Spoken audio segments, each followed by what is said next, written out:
Vancouver Island Economic Alliance is all about achieving a vital and sustainable island region economy.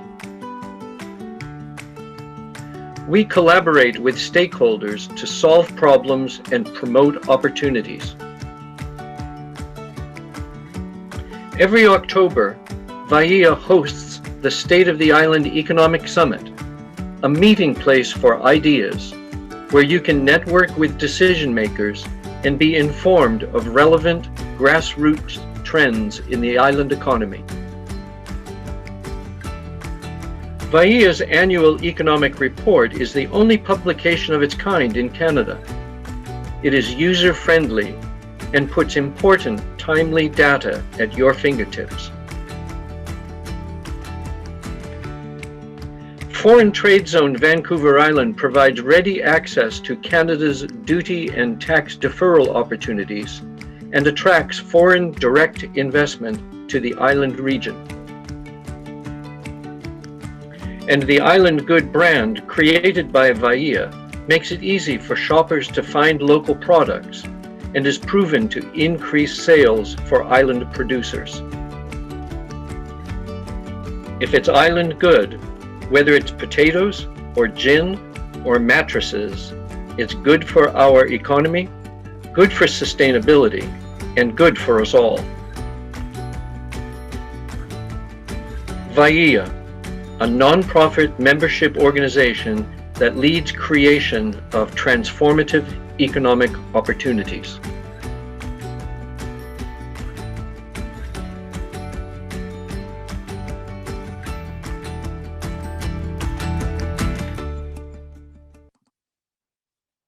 Good morning, everyone. Welcome to day 7 of the 7 days of Seaweed. Thank you for joining us this morning, a Sunday morning on a long weekend. And a big thank you to the team at VAIA for supporting the Industry Speaker Series during the Seaweed Days Festival. Thanks, Selena, for being with us this morning. My name is Erin, and I'm the Manager of Communications and Engagement with Cascadia Seaweed, based out of Sydney, BC. And I am so pleased to introduce you to Karlijn Sibbel, the design director at Notpla this morning. Such a cool name, right? Notpla, not plastic. They used to be called Skipping Rock Slab. Notpla is a world-leading eco-packaging company. They create natural, biodegradable, and even edible alternatives to plastic from seaweed. The Notpla materials are used for many different applications: water pouches, sauce packages, takeaway boxes, and their team continues to develop new innovations all the time to tackle the global challenge of single-use plastics. If their name is familiar to you, it may be because in 2019, they replaced thousands, if not hundreds of thousands, of single-use plastic bottles with their amazing little seaweed pouches filled with a sports drink at the London Marathon in 2019. Incredible. I think Kennedy's going to put a link in the chat to an article if you're interested more about that story. Karlijn is a material designer and engineer interested in the development of future materials and applications that tackle environmental challenges, working at the intersections of design, science, and engineering in a multidisciplinary team. Although Karlijn is not available to be with us live today, she has sent a video to share. I hope you will enjoy it and learn lots, and I'll see you back here in a few minutes. Thank you so much for having me here today at the Seaweed Days. I'm very excited to share a little bit more about Notpla. So you have probably been introduced, but yeah, so I'm Karlijn and I work as the design director here at Notpla, which means that I work across different projects, and I'm very excited to share a little bit more about the work that we are doing. So I'm just going to share a presentation with you.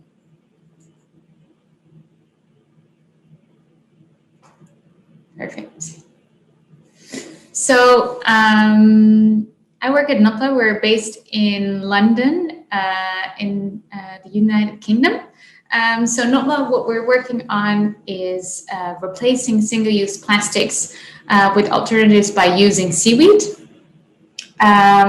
So what we're really tackling is the big plastic problem. So as you're probably already very familiar with, it's quite shocking that one plastic bottle, it takes 6 liters of water and 1 cup of oil to be able to create. And as well, that maybe a product that you might use for 5 minutes, but it takes over 700 years to decompose. So there's really a mismatch with the content and how long a product is used for, with the amount of time that it takes to degrade naturally, which is causing huge problems all across the world, as we knowing. And shockingly as well, is that at the moment, all the plastic that is being produced in the world, 40% is plastic that is used for a single use. So that means that it's already created to be disposed very quickly, and causes a lot of large waste streams. So on the other hand, how we are doing this as humans for a long time, packaging water and packaging all of our products, nature has been very smart at doing this in a very good way. So for example, if you look at fruits, the fruit peel almost is like a packaging material around the different parts that it's holding together. And at the same time, it is naturally biodegradable.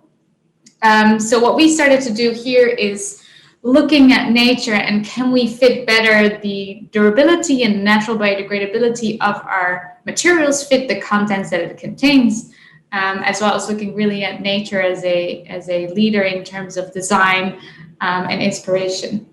So that's kind of how it started. So at Notpla, we're making packaging disappear, and we're doing this by utilizing seaweed. So as you can see, for example, on the left, this is the decomposing of a plastic sachet, and on the right, you can see our material decomposing, being eaten by the worms even faster than an orange peel. So what we think is really important is looking at nature as an inspiration, but also using nature as a way to proof test our materials. So looking at nature knows best, testing if the worms like it, then we are very happy with the kind of products and the materials that we're creating. So the reason why we're looking at seaweed as a natural source is for a few reasons. So first of all, it grows really fast, and it's globally abundant and readily available. It doesn't need land, so it doesn't compete with food crops. It doesn't need fresh water or fertilizer to grow like a lot of natural crops do. And the positive thing is as well is that it actively sequesters CO2 from the atmosphere and de-acidifies the oceans. And probably a lot of the other speakers are going into a lot of depth about this. So I'll touch on it just quite quickly. And all the seaweed that we're using is locally sourced, and we're working a lot with partners to improve and make sure that it's all sustainably farmed. So basically what we're doing, we're taking this seaweed and turn it into different types of materials for packaging applications. And I'll go a little bit into depth on like what kind of packaging applications those are. So we have 3 different main product lines. One is the OHO, which is mainly made to contain liquids. One is the Notpla film, which is made to contain mainly dry products, as any single-use plastics films are normally used at the moment. And then we have the Notpla coating, which is made to help grease-proof and make paper water resistant. And I'll go a little bit into depth in these, but they have one thing in common. They're all made from seaweed and plants. They're easily compostable at home and completely sustainable, as well as that they're also edible. But to talk a little bit about Notpla as a company, so we're a combination of designers, entrepreneurs, engineers, and chemists, and we're working all hard together to make this seaweed packaging come to life and to replace as much single-use plastics as we can. And we do this in our facility now in Hackney Wick in northeast of London. And we have these kind of workshops and spaces all together in one place. So it's really, when we're working on this material development, it is so cross-disciplinary. It's really important that we're all close together. So I'm mainly part of the design team, but also I'm spending a lot of time in the lab and working with the engineers and to make this all these products come to life. And to talk a little bit about how Notpla started. So Notpla started by Pierre and Rodrigo from Imperial College, where they started in the kitchen making the first OHOs. They created a video of how to do that at home, and that video went viral. And they really started to take it then to a next level and work together with the chemist at Imperial College to develop this further. And the team grew over this time, and we got different types of funding that really pushed the development, as well as then we started to develop our own machinery to produce more OHOs at the same time. And to start to develop also more the coating and the other product lines, and started to do a lot of big events, and where we started to come from a few OHOs made in the lab to how can we supply all the Lucozade, for example, for the marathon, and scale up the production. And then also working more towards the films, and now moving into bigger spaces and a bigger team. So starting from a small team, and now we are about, I think, almost 30 to 40 people. So we're growing every week, which is really exciting. So to explain a little bit about the different products. So this is OHO. So OHO is a wet membrane that can contain different types of liquids. So you can see here some examples with sauces, but water, can be juices, it can be alcoholic drinks. And really the nice thing about OHO is that it's edible. So meaning that if we can eat it, nature can eat it. And by eating it is also the quickest way to get rid of any packaging. So one of the things that we were able to do was to help replace the plastic at the London Marathon. So this is a really great application where you're thinking about, okay, we're using plastics that stay in nature for over 700 years, but we're actually using it, just passing it on, and you're immediately using the liquid. So it really is about that matching, again, that material, the packaging with the lifetime of the product that it contains. So the marathon and these kind of sport events are perfect for that. So it was great to work together with Lucozade for this. Other packaging that is a lot of the times small doses and don't need to be hold a product for that long time are sachets. So for example, this is a combination where we work together with Just Eat to see how we can replace the small sachets that are used in any food restaurants and different places where we're using sauces, and we can get rid of the material. In this case, you can still eat the membrane, but we make it actually a little bit different than the ones for the liquid, so that it actually is better for the sauces. It can still be edible, but it's less of an experience to eat it, because you probably don't want to eat your ketchup, but you can. So there's some examples as well with sauces and different dressings. And yeah, it takes just 1 week about to make the membrane biodegrade. And for this, we developed our own machinery in-house to be able to produce these. And the idea is as well that it's a smaller unit and not a big manufacturing line that is normally used for plastics, so that actually, rather than everybody sending water to us, for example, to be packaged, we can actually have different hubs where the production is actually happening on site, and we don't have to transport all the contents and actually package it and supply the material almost as a cartridge. So that's about OHO. To talk a little bit more about the coating, which is really exciting because it's like different stages also where we are at the moment in terms of adaptation and industrialization. So the OHO is something that we're producing in-house here in Hackney Wick, and we have the machinery that we produce here, which is the furthest developed. And the coating is now being launched into the first big trials together with Just Eat. So very exciting level of getting the products out there and to replace as much plastics as we can. So basically, to get an idea of what this is that normally to make paper waterproof, there's or greaseproof, there's synthetic additives added to the pulp, or there's a coating added to the board or the paper. This is because naturally by itself, paper doesn't have these barrier properties, and when we're putting food in it, when we're having our takeaway boxes, we need those kind of properties. So there's actually plastics that are added to these kind of applications and it's almost, you can't really see the plastics as much, but they're there, and it's causing a lot of problems because a lot of the times they're not recyclable, or it doesn't end up in recycling because there's so much food contamination that it ends up in normal landfill where it doesn't biodegrade naturally. So we started to look at how can we utilize seaweed in a similar technology that we learned from making the ojos, and transform that into a way to make paper water resistant and grease proof. So this is an example of showing that other additives are normally in the paper. So on the left, you can see our material eaten by the worms, and then the one right on the right side of our board is a board coated with PLA, which is a corn-based plastic.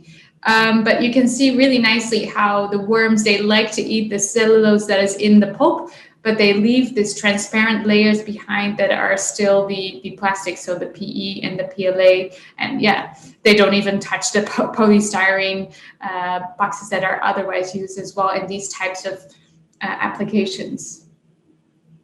And this is kind of showing that if you don't have a coating, or if you have a coating, how that works with oil on top of it. So normally it really is absorbed by the cellulose fibers, but if you're adding this coating, at least for a certain amount of time, we can make it grease and water resistant. So again, we're looking at those applications where it's short amount of time, and it's a contact of food, and there's not a lot of chances of the paper maybe being able to be recycled, and if it can still be recycled with our coating as well. But looking at these kind of applications, we start to focus on the takeaway boxes.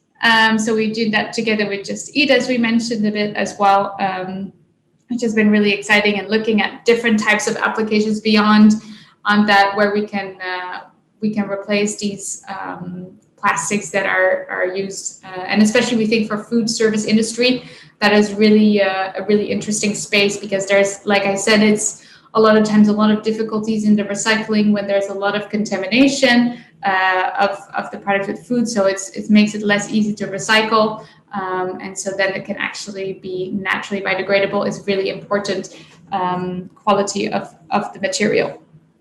And so then finally, we have another product line in development, which is called the Notpla film. And this is, again, made from seaweed and plants. And what we're really trying to do here is replacing all those single-use films that are surrounding all products when you go to the supermarket, and are quite frustrating because a lot of times they are definitely not made to be recycled, or it doesn't really end up in recycling. And we're thinking here there's a big opportunity to make a difference as well. And I think, as what we mentioned a little bit before as well, is that we're not plastic, and we don't want to be plastic. And so that means a lot of times, so we are really looking at where these moments of applications where is really a mismatch between the content that is captured or packaged, and then the amount of time that you're using it. So if that's really short, we should not use materials that last for over 700 years. So our materials as well, they don't last for that long of time, but that also means that they don't have all the exact same properties that plastic have, because we also don't want them to have that, because we don't want them to last. So it's really finding that balance of, like, how can we match those shelf lives, and where are the best fitted applications for this? But also, because it's not a plastic, we can also design it and approach it as a different material. So the ojo is, for example, also edible, and we can really rethink the way that we design these kind of packaging. But the same as for the films, they're edible, but we can also add different flavors to it. So this spaghetti packaging is, for example, the material is dissolvable in hot water. So you can just put your whole packaging into the pan. We can even add some flavoring like salt to it, and we can enjoy our meals. So we can make packaging disappear in all different types of ways, like by eating, by being eaten by nature, by worms, but also, just by cooking with it. So that's quite exciting. So this is just, for example, to show with a soup that is freeze-dried, to just put the packaging into the water, and you can see the film naturally dissolving into the water quite quickly, and then you can enjoy your soup. So yeah, just some other applications, and this is still something that it's quite early in development still, of like how we can scale this up, but also making it fit to our existing machinery. So for example, we're trying to see, as with OHO, we developed our own machinery. We're also looking at how can we create films and materials that can replace plastic as the industry and the infrastructure is already there. Because we want to create the biggest impact, we think that if we can adapt to certain systems that are already there, we can reach that. So we are developing much in-house, as well as with different partners, to see how we can, test our seaweed materials onto machinery that is normally used for plastics. And then as I mentioned, we have the one that is hot soluble. So in warm water, the material will dissolve, but we're also having a material in development that is made, is a different combination and is made to dissolve in cold water. So to replace, for example, a lot of PVOH, which is derived from fossil fuels, to be able to make a good difference there as well. And again, like, it's really looking at those applications and what kind of things we can fit, and for parts and things that is really, they don't need that many barrier properties as plastics is giving, and they don't need to last for 700 years, the packaging itself. That's where there's really interesting and places we can make a really difference. So that's what we're testing the most for. And really exciting as well, as we mentioned, we can really rethink the way that we design packaging and our materials. And these are some examples of how we can add flavor and colorings and really design materials together with the packaging. So yeah, we're very excited to be on this mission, and excited to be part of the Seaweed Days. We're always looking for new opportunities and to work together. So feel free also to get in touch. It was really nice to be here, and if there's any follow-up questions, feel free to reach out as well. And looking forward to see some of the other presentations as well during the Seaweed Days, and what other people are using seaweed for, because it has such great potential, and it's really exciting to see this industry taking off by farmers and different types of industries, and using it in different ways. We're really excited to see where we can make a difference all together. So thank you again so much, and looking forward to hearing more of the questions you might have. Wow, folks, this is it. This is the future. Seaweed is the future of biopackaging and food and so much more. Do you remember from her presentation how long it takes for Notpla's packaging to compost naturally? 4 to 6 weeks or less, compared to 700 years for a plastic water bottle. I certainly hope that you share my sense of hope for the future because of innovations like this. What I have learned this week is that there's so much room for innovation in this sector. So many things yet to be discovered as we learn more about the potential of seaweed. I've also learned that there's room for people along the supply chain in the seaweed industry to propel us forward. It's just, I really get that sense of hope and excitement for the future around seaweed when I think of seaweed now.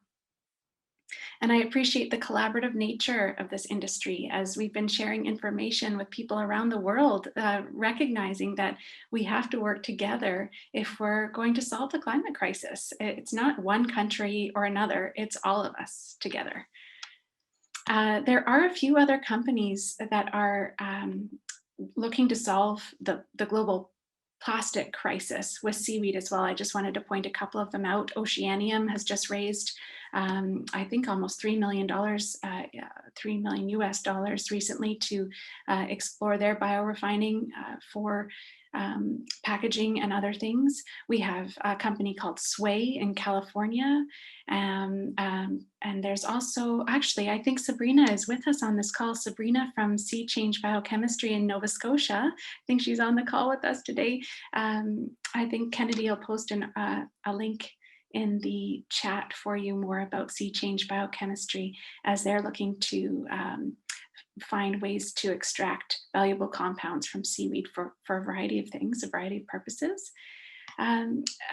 Because Karlijn is not here with us today, but she's expressed interest in receiving questions, I'll ask Kennedy to post her information in the chat for you. And I really recommend that you write to her and ask. I mean, one of the things that comes to mind is what kind of seaweed does she use? What kind of plants do they use? And whether they'd be willing to share that information, I'm not sure, but she certainly seemed open to receiving some questions. So I encourage you to follow up with her directly. Now, Karlijn's video wasn't quite as long as we had originally expected, so I think we're going to wrap this session up a bit early today, folks, an extra half an hour for you. But I really hope you'll join us at 1 o'clock this afternoon for our final speaker in the Industry Speaker Series. And we do have a seaweed session after that at 3 o'clock as well. But on that note, I'd like to thank everybody for joining us this morning. A big thanks to Bahia for being here with us and supporting us along this journey. And I hope to see you all this afternoon at 1. Thank you so much.